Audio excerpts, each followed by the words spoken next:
झूठ के बादल है वो छट जाएंगे और लोगों को इसके फायदे समझ में आए। ठीक है शोएब सिद्दीकी, अगर बोर्ड ने ईमानदारी से काम किया होता तो शायद ये नौबत नहीं आती। आज फिर आप बताना पड़ रहा है, कुछ लोग गुमराह कर रहे हैं कि साहब ये तो मुसलमानों के खिलाफ है, ये तो हमारे खिलाफ है, जबकि आप हकीकत जानते हैं सच्चाई क्या है। अगर वक्फ बोर्ड ने ईमानदारी से पारदर्शिता से काम किया होता तो शायद कानून लाने की जरूरत ही ना पड़ती। देखिए सर, मैंने वही आपसे बात कही कि जिस समाज में आप जाएंगे या जिस पार्टी में जाएंगे, कुछ अच्छे कुछ बुरे होते हैं। वक्फ की जमीनों पर मैंने हमेशा आपसे कहा जो कानून पास हुआ है, जाहिर सी वो पास हो चुका, राष्ट्रपति ने मोहर लगा दी है और कई रियासत के वजीर आला, खास उत्तर प्रदेश के वजीर आला योगी आदित्यनाथ जी ने हर जिले के 75 जिले के डीएम को हुक्म दे दिया कि जमीनें तलाशी जाएं। तो मैंने आपसे कहा कि अगर मेरे पास कर नहीं तो डर नहीं। तो इस पे वो लोग जो है, जो लोग बड़े बड़े कब्जा करे बैठे हुए हैं, देखिए मैंने भी सर हमेशा सच का साथ दिया, चाहे नेजे सर क्यों ना हो, चाहे वो अदालत हो, जंग का मैदान, इसमें कुछ कमियां हमारी भी रही कि इस पे वो काम नहीं हो पाया। वक्त में जो जमीनें दी गई थी, जिस वजह से दी गई थी, हमारे पुरखों ने दी थी, उस पे जो बड़े बड़े मठाधीश थे उस हिसाब से खड़े नहीं उतर पाए। तो जाहिर सी बात है कि जब मौका मिला तो उस पर जांच करी गई। लेकिन मैं मुख्यमंत्री जी से, प्रधानमंत्री से गुजारिश हमेशा करता हूँ कि जिन वजहों से जमीन को आपने पास कराया वक्त को, तो वो गरीबों तक पहुंचे, जिससे वो समुदाय अपना हिंदुस्तान में अपने को ठगा ना महसूस करे। क्योंकि आम मुसलमान हिंदुस्तान में जान देता था, जान देगा, जान देता रहेगा।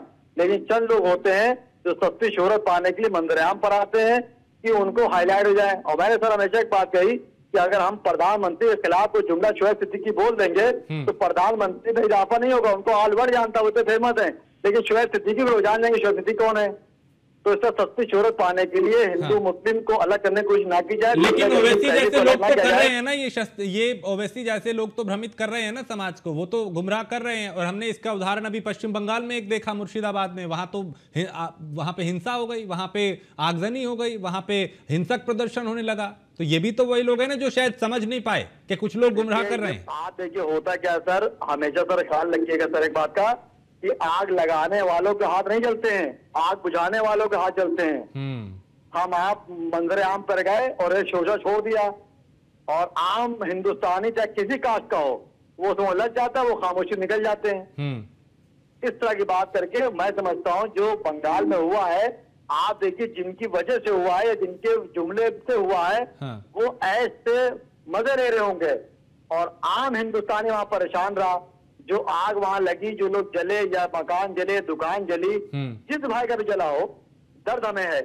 तो इस तरह की मैं समझता हूँ। देखिए अभी मंत्री साहब ने बहुत अच्छा सर बयान दिया, मुझे मंत्री साहब का बयान अच्छा लगा कि बिल पास हो गया है तो आप रोडों पे ना उतरे, आपको संविधान ने राइट दिया, आप सुप्रीम कोर्ट जाइए।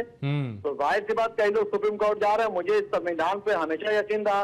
देखिए बाबरी मस्जिद का फैसला सर आया, ठीक है, किसी एक मुसलमान ने अपोजिट बोला, नहीं बोला, चलिए मैं अभी आपको रोक रहा हूं, आपने बहुत सही बात की।